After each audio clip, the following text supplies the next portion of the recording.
ഇനി ചാലക്കുടിയുടെ വിശദമായ വിവരങ്ങളുമായി ഉമേഷ് ചേരുന്നു.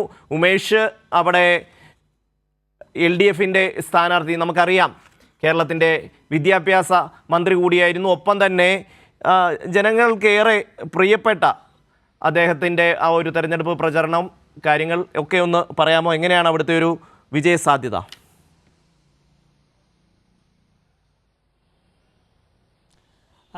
ഷമ്മി, ചാലക്കുടി മണ്ഡലത്തിൻ്റെ പ്രത്യേകത എന്ന് പറഞ്ഞാൽ ഒരു മുന്നണിക്കും ആരുടെയും കുത്തകയല്ലാത്തൊരു മണ്ഡലം എന്ന് ചാലക്കുടിയെ വിശേഷിപ്പിക്കാം.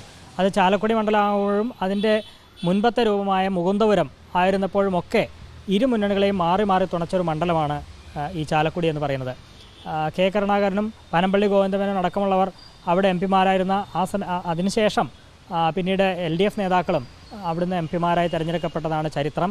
അതിനുശേഷം ചാലക്കുടി ആയപ്പോഴും ആ സ്ഥിതിക്ക് മാറ്റം വന്നിട്ടില്ല എന്നുള്ളതാണ്. ചാലക്കുടിയുടെ ആദ്യ MP ധനപാലനായിരുന്നെങ്കിൽ അതിനുശേഷം ഇന്നസെൻ്റാണ് അവിടുന്ന് MP ആയി മാറിയത്. പിന്നീട് ബെന്നി ബെഹനാൻ വന്നു.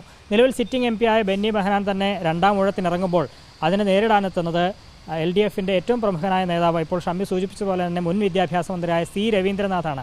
അദ്ദേഹം വളരെ നേരത്തെ തന്നെ പ്രചാരണത്തിനിറങ്ങിയതാണ്. അതുകൊണ്ട് പ്രചാരണ ഘട്ടം മുതൽ ഒരു മേൽക്കൈ C രവീന്ദ്രനാഥിനുണ്ടായിരുന്നു.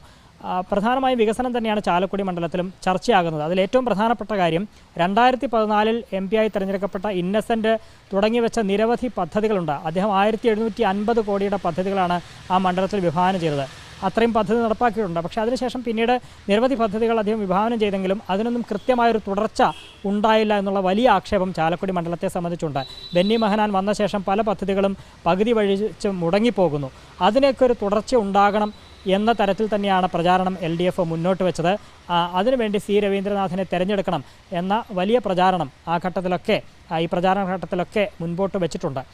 ഒപ്പം ഈ പോളിംഗ് സമയത്തുണ്ടായൊരു വിഷയം എന്ന് പറയുന്നത് എല്ലാ മണ്ഡലങ്ങളിലും ഉണ്ടായതാണ്. ചാലക്കുടിയിലും പോളിംഗ് ഏതാണ്ട് 8-8.5% പോളിംഗ് കുറവായിരുന്നു. തീർച്ചയായും ഉമേഷ്, വലിയ ബഹളങ്ങളില്ലാതെ നിശബ്ദനായി നിന്നുകൊണ്ട് ചാലക്കുടി മണ്ഡലത്തിൽ ഒരു അട്ടിമറി വിജയം നേടിയെടുക്കാൻ C രവീന്ദ്രനാഥിന് കഴിയുമെന്ന് ഉറച്ച പ്രതീക്ഷയാണ് അവിടുത്തെ ഇടതുപക്ഷം പ്രകടിപ്പിക്കുന്നത്. ബെന്നി ബെഹനാനെ സംബന്ധിച്ചിടത്തോളം ഇത്തവണ കാര്യങ്ങൾ അത്ര എളുപ്പമാകില്ലെന്ന സൂചനയാണ് ഉമേഷ് നൽകുന്നത്.